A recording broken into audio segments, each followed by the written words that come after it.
With the conclusion of Resident Evil Village and the broader Winter's Family saga, several unresolved threads remain, particularly regarding characters who may return as villains. Among them, some familiar names stand out, and none are more intriguing or ambiguous than Rosemary Winters herself. Now stick with me. One of the most plausible returning antagonists is Alex Wesker. Though presumed dead at the end of Resident Evil Revelations 2, the Wesker name carries deep lore significance, and Capcom has a history of reviving characters through bioorganic plot devices.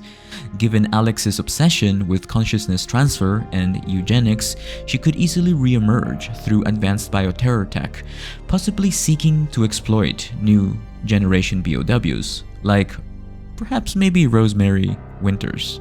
But I think that's a little bit too far-fetched. Speaking of Resident Evil 9 Requiem, one of the most likely enemies that we will see is the mutated Alyssa Ashcroft. Now, I don't think she will play a vital role being the main villain, but she will most definitely be a BOW, someone who has turned into a horrific monster. Perhaps she will be someone like Mr. X or the Tyrant Chaser enemy, something that you can't kill in the first few parts of the game, and then maybe the game would force you into an unskippable boss battle where you have to face this unrelenting enemy and put an end to him instead of a final boss fight, sort of like the Tyrant. Now my theory, and this is not factual information, is that Nathan, the man in the trailer, the one who is apparently the handler in this FBI agency where Grace Ashcroft works, he will be the villain. That's what I think. I'm not confirming anything, this is just pure speculation. We know that Resident Evil and Capcom themselves really love a twist. They love putting the obvious in front of you and then coming out with a big reveal. I mean, let's look at Albert Wesker in the original game. He was part of your main crew, and he revealed to be the main bad guy of the entire franchise for many decades. In Resident Evil Revelations 2, Alex Wesker attempted to transfer her consciousness into the body of a young girl called Natalia, seeking to escape death and achieve a form of immortality. Though Alex's physical form perished, the game's ending strongly implies that part of her mind survived within Natalia, who displayed eerie behavior and even spoke with Alex's voice. Natalia was adopted by Barry and his family. This unresolved plotline remains one of the most fertile narrative seeds in the series. By Resident Evil 9, Natalia could be a teenager or a young adult, fully matured and possibly under the complete influence of Alex Wesker's consciousness.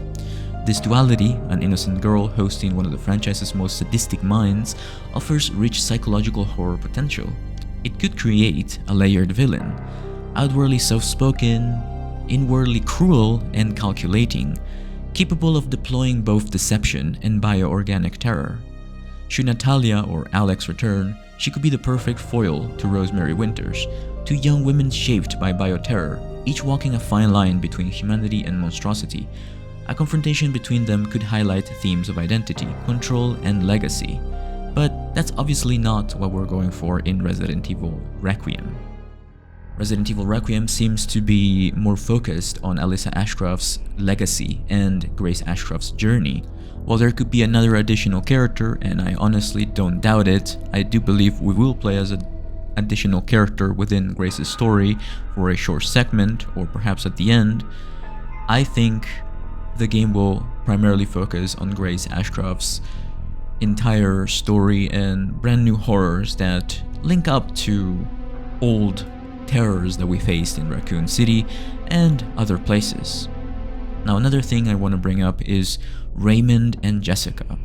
Raymond and Jessica, last seen in Resident Evil Revelations, remain enigmatic figures in the series. Raymond was a double agent for the mysterious organization known as the FBC. He disappeared after assisting Jill and Parker. Jessica, on the other hand, was revealed to be working for Tricell, the corporation behind the events of Resident Evil 5, and possibly still has ties to remnants of that company or other rogue BOW trafficking groups. Given that Tricell's infrastructure was never completely dismantled, Jessica could emerge as a returning antagonist in Resident Evil 9. Her cunning duplicity and seductive manipulation make her a natural candidate for espionage-driven conflict. a kind of bioterror femme fatale. If paired with Raymond, who may have turned fully rogue or joined a rival faction like the Connections, the duo could represent a stealthier corporate side threat, distinct from the grotesque biological horrors of previous games. Of all possible returning characters, Rosemary Winters, the daughter of Ethan Winters and Mia Winters, stands out as the most thematically charged wildcard. As revealed in Resident Evil Village, Rosemary inherited powers through the mold, which make her neither fully human nor a conventional BOW. Her abilities, which may include regeneration, psychokinesis, and mold manipulation, place her at the center of a growing ethical crisis in the Resident Evil universe, the creation of superhuman beings through bioterror experimentation. There are several scenarios in which Rosemary could become a villain, or at least a tragic anti-hero. Captured and experimented on by the Connections or a similar faction, her mind could be altered or partially controlled. The trauma of losing her father and growing up under constant surveillance may cause her to adopt a radical worldview, perhaps believing that the only way to prevent further bioterrorism is through absolute control. If Rosemary believes she was born for a greater purpose, a recurring motif in Resident Evil, she may embrace a dangerous ideology seeking to reshape the world with her powers. A confrontation between Rosemary and returning Natalia or Alex Wesker could be especially compelling, portraying two young women raised in the aftermath of bioterror. Resident Evil 9 has the potential to be a convergence point for multiple long-running threads in the series, namely Outbreak. The return of figures like Alex Wesker via Natalia Corda, Raymond Vester, Jessica Sharawat, and possibly even members of the Connections would deepen the lore while creating multifaceted antagonists. Meanwhile, the internal struggle within Rosemary Winters, between her humanity and the powers she never asked for, could be the emotional and philosophical heart of the game. Now, I personally believe that Nathan, the FBI handler, is connected to the Connections, and I believe this is what is going to tie it all together. Perhaps going back to the story of Resident Evil Outbreak and Outbreak File 2, with Alyssa Ashcroft being one of the main focuses in the game.